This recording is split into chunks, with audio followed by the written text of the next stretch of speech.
آج ایک بہت اہم فیصلہ کیا ہے سپریم کورٹ آف پاکستان نے آج صبح ہی. آپ کو پتہ ہے بہت ساری خفیہ FIRs جو تھیں بہت سارے PTI کے کینڈیڈیٹس کے خلاف رجسٹر ہوئی تھیں اور اس کے بعد ان کو ابسکانڈڈ ڈکلیئر کر کے ان کو اشتہاری ڈکلیئر کر کے تو ان کی جو نامینیشن فارمز تھے ان کو ریجیکٹ کر دیا گیا تھا, ان کو مسترد کر دیا گیا تھا. اور یہ جو مختلف اپیلیں فائل ہوئی تھیں اس میں بھی ان کے نامینیشن پیپرز کو مسترد کیا گیا تھا. آج سپریم کورٹ آف پاکستان نے فیصلہ کیا ہے کہ صرف اشتہاری ہونے سے, صرف آپ کو ابسکانڈڈ ڈکلیئر کرنے سے آپ کے نامینیشن پیپر نہیں ریجیکٹ ہو سکتے. یہ عوام کا کام ہے کہ وہ فیصلہ کریں کہ کون سا کینڈیڈیٹ ان کے لیے صحیح ہے اور کون سا نہیں.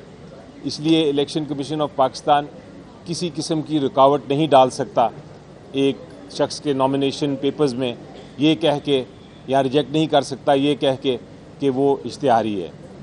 اس کے علاوہ عدالت نے کہا ہے کہ اگر ان لوگوں نے جنہوں نے بیلز اپلائی کی تھیں, جنہوں نے ضمانت اپلائی کی تھی اور جن کو ضمانت دے دی گئی تھی اور وہ عدالت کے سامنے پیش ہو کے اپنے آپ کو انہوں نے پیش کر دیا ہوا ہے, ان کے نامینیشن پیپرز بھی ریجیکٹ نہیں ہو سکتے. اور تیسری اہم بات یہ ہے کہ جہاں تک آپ کو یہ کہا جاتا ہے کئی نامینیشن پیپرز اس بات پہ بھی ریجیکٹ ہوئے ہیں کہ آپ پیش نہیں ہوئے ریٹرننگ افسر کے سامنے, تو عدالت کی یہ بھی آبزرویشن تھی کہ یہ قانون میں کہیں یہ نہیں کہا کہ آپ پیش ہوں ضرور. یہ پیش ہونا یا نہ ہونا یہ ریٹرننگ آفیسر اس بیسس پہ, اس گراؤنڈ پہ, اس وجہ سے نامینیشن پیپر نہیں ریجیکٹ کر سکتا. تو اس ججمنٹ کے بعد انشاءاللہ بہت سارے نامینیشن پیپرز جو ریجیکٹ ہوئے تھے وہ اب بحال ہو جائیں گے. شکریہ. سر یہ بتائیے گا کہ جو ریٹرننگ افسر یہ کر رہے ہیں, اس طرح کاغذ مسترد کر رہے ہیں, کیا ان کی تربیت نہیں کی گئی یا الیکشن کمیشن کی مالافائڈی ہے اس کی؟ دیکھیں اس میں یقینی طور پہ ان کو جو انسٹرکشنز دی ہوں گی وہ قانون کے خلاف تھیں, تو آپ اس کو میلافائڈ ان لا کہہ سکتے ہیں.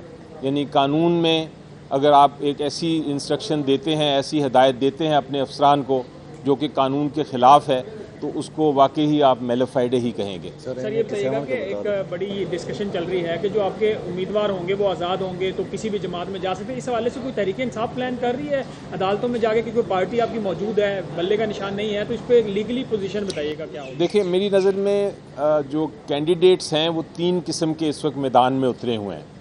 یہ جو الیکشن ہو رہا ہے اس میں 3 قسم کے کینڈیڈیٹس ہیں. ایک تو کینڈیڈیٹ ہے جو کہ اپنی پولیٹیکل پارٹی, اپنی سیاسی جماعت کے انتخابی نشان پہ لڑ رہے ہیں, وہ تو پارٹی کے کینڈیڈیٹس ہیں. دوسرے کچھ کینڈیڈیٹس ایسے ہیں جو بالکل ہی آزاد ہیں, جنہوں نے اپنے نامینیشن فارم میں اور اپنا جو ایفیڈیوٹ ہے اس میں کہا ہے کہ ہم کسی پارٹی سے منسلک نہیں ہیں. وہ بالکل آزاد ہیں, وہ جب الیکشن کے بعد کسی بھی پولیٹیکل پارٹی کو جوائن کر سکتے ہیں, اس میں شامل ہو سکتے ہیں. تیسرا کینڈیڈیٹ وہ ہے جو کہ جس نے اپنی نامینیشن پیپر میں لکھا ہے کہ میں اس پارٹی کا, ایک خاص پارٹی مثلا PTI کا میں کینڈیڈیٹ ہوں, اور PTI نے اس کو ایکسیپٹ کیا ہے, لیکن وہ سمبل چونکہ PTI کو نہیں ملا, وہ اپنے ہی سمبل پہ لڑ رہا ہے الیکشن, لیکن اس نے ایفیڈیوٹ میں بھی اور نامینیشن پیپرز میں بھی یہ ظاہر کر دیا ہے کہ میں پارٹی کا نامنی ہوں. یہ جو نامنی کینڈیڈیٹ ہے اس کو بھی پارٹی کا کینڈیڈیٹ سمجھا جائے گا, بے شک وہ پارٹی کے سمبل کے بغیر لڑ رہا ہے. اس لیے کل کو جب الیکشن ہوگا تو وہ پارٹی کا ہی کینڈیڈیٹ سمجھا جائے گا اور پارٹی کا ہی ممبر سمجھا جائے گا پارلیمنٹ میں. سر کل لاہور ہائی کورٹ نے سلمان اکرم راجہ صاحب کو الیکشن کمیشن سے رجوع کرنے کی ہدایت کی ہے, تو کیا تمام کینڈیڈیٹس الیکشن کمیشن سے رجوع کریں گے یا صرف سلمان اکرم راجہ؟ نہیں, میرا خیال ہے کہ وہ اس کیس کی جو فیصلہ ہے اس کے خلاف شاید اپیل کرنی پڑے, کیونکہ جو کیس فائل کیا تھا اس میں تو یہ استدعا تھی کہ جو کینڈیڈیٹس ہیں وہ PTI کے کینڈیڈیٹ سمجھے جائیں. تو عدالت نے اگر اس پہ فیصلہ نہیں کیا, میرا خیال ہے عدالت کو ہی فیصلہ کرنا پڑے گا الٹیمیٹلی, تو مجھے یقین ہے کہ بہت جلد اس فیصلے کے خلاف بھی اپیل فائل کی جائے گی.